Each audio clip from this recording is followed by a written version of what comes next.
وہ قوم کی نبض کو جانتا ہے، وہ اسے قوم کو سدھارنا آتا ہے۔ عالم کسی کے باپ کا نائب نہیں ہوتا، رسول پاک کا وارث ہوتا ہے۔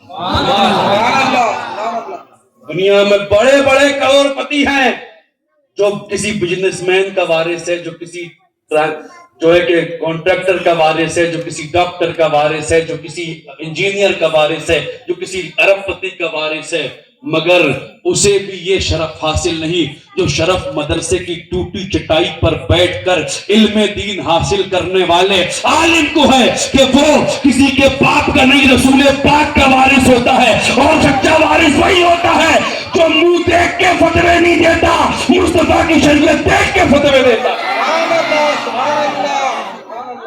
تو ایک سچا عالم پہنچا اس شہر میں، اسے پتا جنت کا کاروبار چل رہا ہے۔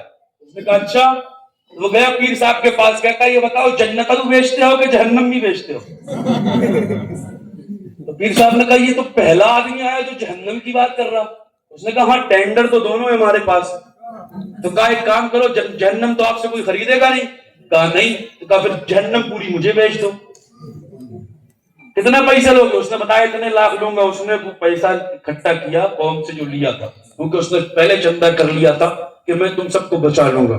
اس نے وہ اماؤنٹ جمع کیا اور اس سے لکھوا لیا کہ پوری جہنم تمہاری ہے، اور اس نام پہ پوری جہنم فلاں شخص کی ہے۔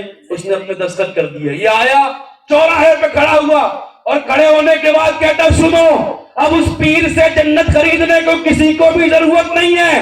لوگوں نے پوچھا کیوں؟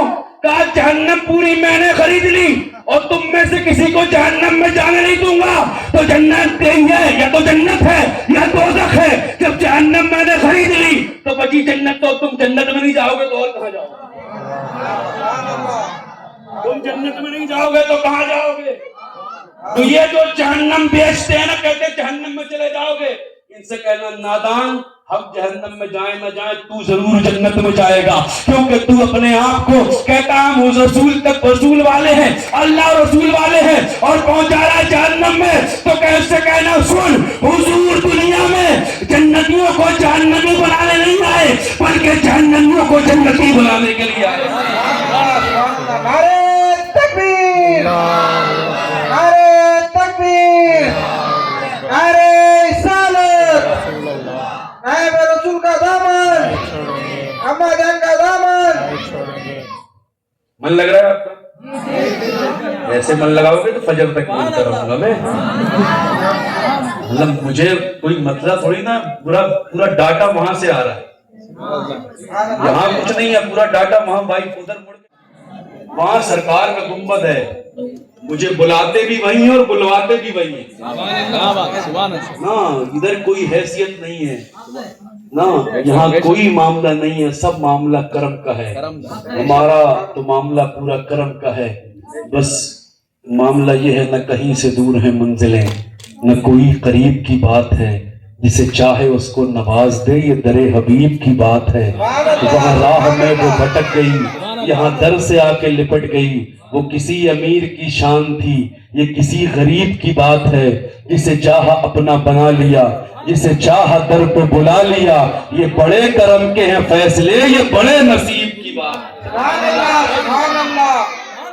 ہاں تو صاحب تو یہ جتنے جنت جہنم بانٹنے والے ہیں نا، ان سے کہنا پہلا اپنا خود کا ٹھکانہ بنا لے، بعد میں ہماری فکر کرنا، پہلے تو خود تو پہنچ جا صحیح ساٹھ نا۔ ایک جو ہے ایسے لوگ، ایک پیر صاحب تھے ایسے ہی لنگڑے لولے، ایک مرید کے گھر پہنچے، مرید آئی نماز پڑھنے کے لیے، کہتی ہے پیر صاحب نماز کا وقت ہو گیا، نماز پڑھ لی؟ تو کہتے ہیں آپ پڑھو، میں تو کعبہ شریف میں پڑھتا ہوں۔ مریدہ کہتی ہے اچھا، مریدہ وہ پرانے زمانے کی تھوڑی تھی، اس زمانے کی پڑھی لکھی مریدہ تھی۔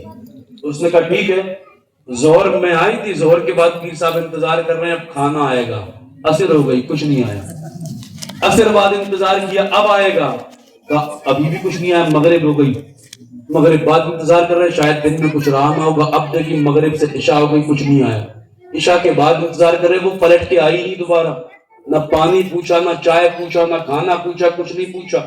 جب رات کے 12 بج گئے اور بالکل پیٹ پیٹ سے ملنے کے لائق ہو گیا، اب لگا کہ اب نہ ملا کھانا تو اپن نکل لیں گے، تو انہوں نے آواز دیا ہے میری مریدہ کہاں ہے؟